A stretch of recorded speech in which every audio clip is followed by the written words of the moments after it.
I picked this spot to answer one of the common questions that I get about electric vehicle usage. We're here near one of the fossil fuel plants near the Des Moines area. And one of the questions that I get is, if your electric vehicle is using power that's been created from a fossil fuel plant, are you really reducing greenhouse gases?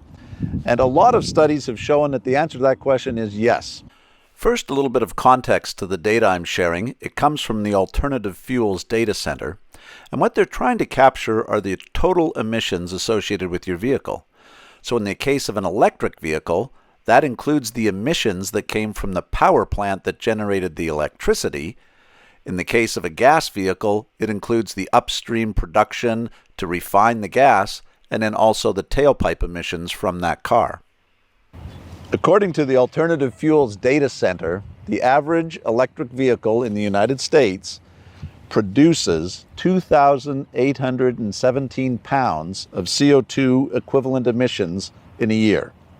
By contrast, a gas-powered vehicle produces 12,594 pounds of CO2 equivalent emissions in that same year. Now, if you take a state that primarily produces its power from fossil fuel, an example would be West Virginia, that state, in an electric vehicle in that state would produce 6,228 pounds of CO2 emissions in a year. So even with a state that produces electricity primarily from fossil fuels, an electric vehicle produces half the CO2 emissions of a gas-powered car. And that number will only get better if you're in a state that has green energy sources like wind or solar.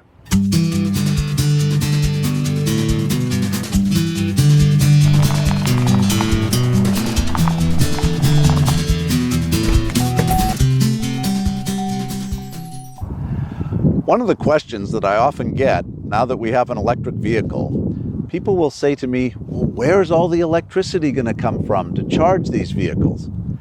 You know, it's kind of a funny question, particularly as I stand out here in a field of all these wind turbines.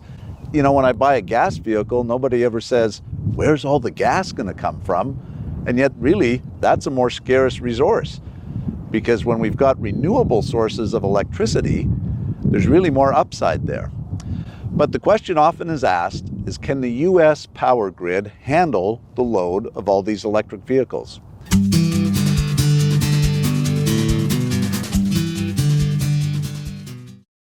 In recent articles in U.S. News and World Report, and also in the New York Times, the electric industry analysts say yes, the U.S. will be able to meet the demand that will come from electric vehicle usage. They estimate that if everyone in the United States was to adopt the electric vehicles, it would generate a 25% increase in demand on the grid. Obviously, that's not trivial, and it will take investment in infrastructure and power generation to meet that demand. But they point out that that adoption will be gradual and over time. And they point out that there's been other times in the industry, for example, in the 60s and the 70s, where very few people had air conditioning in their homes, and yet the electric industry was able to step up and meet that increased demand on the grid. So they expect the journey will be similar for electric vehicles.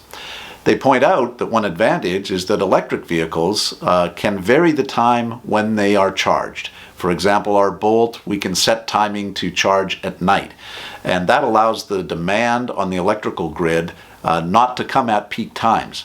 That's a factor that will help us as more people switch to electric vehicles.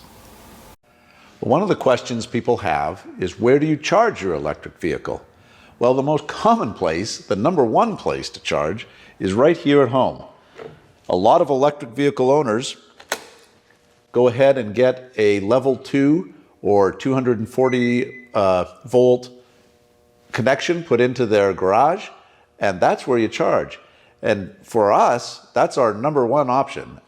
Each night we charge in, and we end up with a fully charged battery, fully charged, ready to go for 240 miles every day. I never have to stop at a gas station. I just come out and get in the car.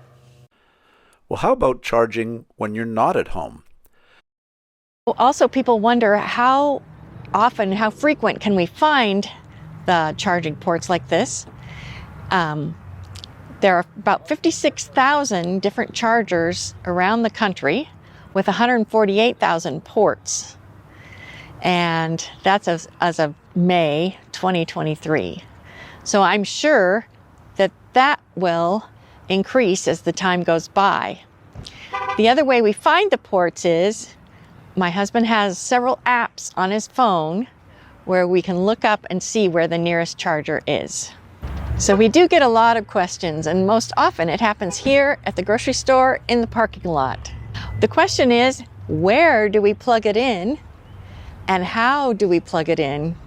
So as you can see, it's just a regular port, and we just plug it in like you would plug in your blender at home.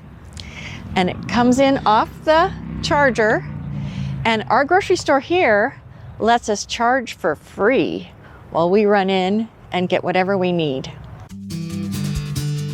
Well, we hope this information was helpful, represents some of the common questions we've had as we've started driving our new electric vehicle.